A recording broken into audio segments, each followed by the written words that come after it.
Have you walked past a front garden and noticed stubs of missing railings? Or have you visited a graveyard with missing railings? During World War II, iron railings, gates and other metal structures from homes, gardens, parks, public buildings and even graveyards were removed across Britain, promoted as a patriotic duty. This nationwide scrap drive for the war effort, a campaign became part of a symbol of civilian sacrifice and, in hindsight, a case study in bureaucratic overreach. The Ministry of Supply launched the scrap metal drive through posters, pamphlets and travelling exhibitions like Private Scrap. Citizens were urged to donate anything metal, from pots and pans to fences and railings. Patriotic propaganda emphasised that every piece of scrap could help bring down enemy aircraft or build tanks and ships. Under Defence Regulation 50B, which was formalised in 1941-42, local councils were ordered to identify and remove unnecessary iron or steel railings. More than 532,000 tonnes of railings were collected by mid-1943. Exceptions were made for safety barriers, historic structures and buildings of special importance. Though not always constantly enforced, people gave up their railings willingly, viewing it as a meaningful contribution to the war effort. While some railings were generally melted down and reused in wartime production, many were not. A large proportion of metal, especially low-grade cast iron, was deemed unsuitable for military use. Instead of being recycled, much of it was stored indefinitely or discreetly disposed of.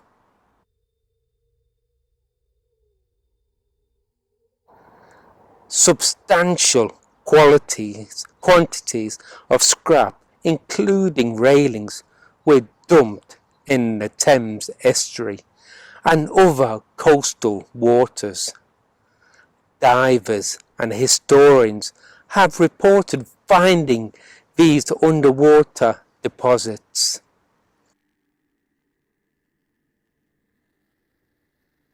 Some iron was buried in disused quarries or landfills. Rumours persisted about buried scrap underneath post-war developments, though few exact locations are documented.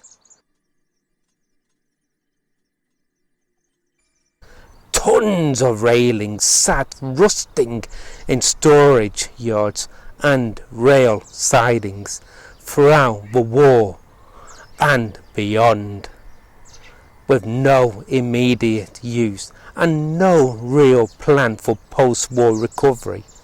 Much of this metal quietly disappeared.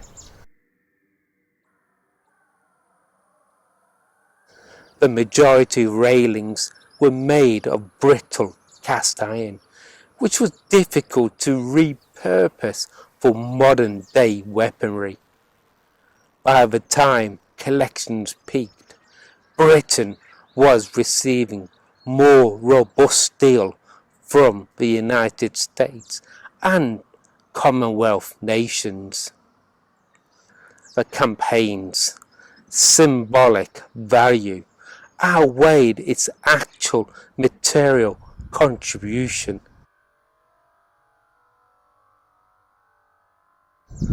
Most of removed railings were never replaced. Financial strain, post-war redevelopment and changing urban priorities meant they were gone for good. Today stone copings were sawn off stubs, still marks where railings once stood, silent reminders of wartime sacrifice.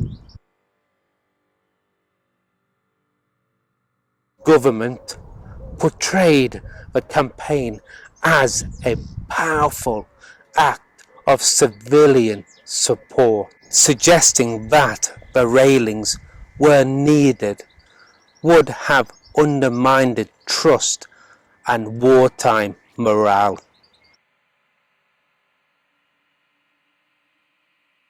When questioned after the war, officials gave evasive answers about the scrap's fate. No centralized records were kept to track the exact use of disposal of the metal.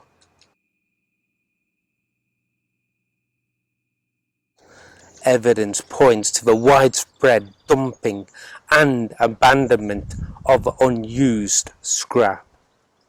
Rusting rails lingered in yards for years with no fanfare as they were eventually discarded.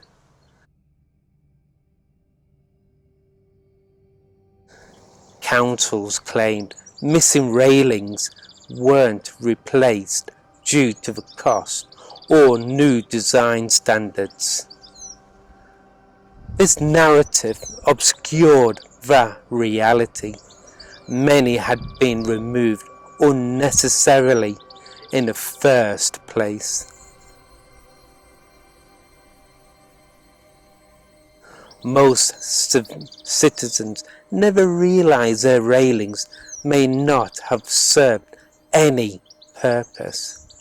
Only in later decades did journalists, historians, and local records begin to piece together the truth.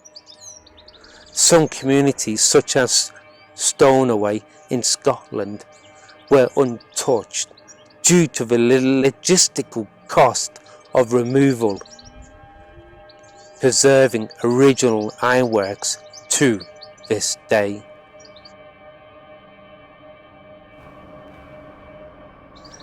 Specific disposal records in Derbyshire remain scarce, while national campaigns affected nearly every region. No confirmed dumping grounds in Derbyshire have been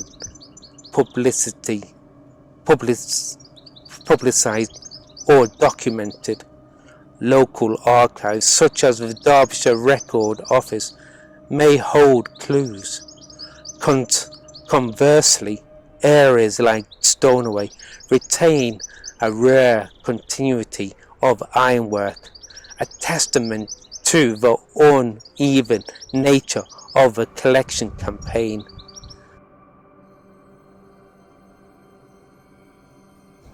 The National Archives and the Imperial War Museum contain government records, photographs and personal accounts of the scrap campaign.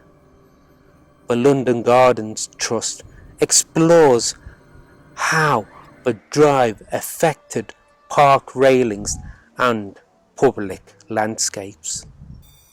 Local groups such as history groups and heritage societies often hold visual evidence of lost ironwork. The wartime scrap campaign to collect iron railings was one of the most visible symbols of home front sacrifice in Britain. It blended genuine patriotic and propaganda logistical shortcomings and post-war silence. For today, the cut-off stubs embedded in stone walls serve as quiet but enduring witnesses to a national effort whose value was more psychological than practical. So I do hope you enjoyed this short film, and if you have any questions, please feel free to comment below. Thank you for watching.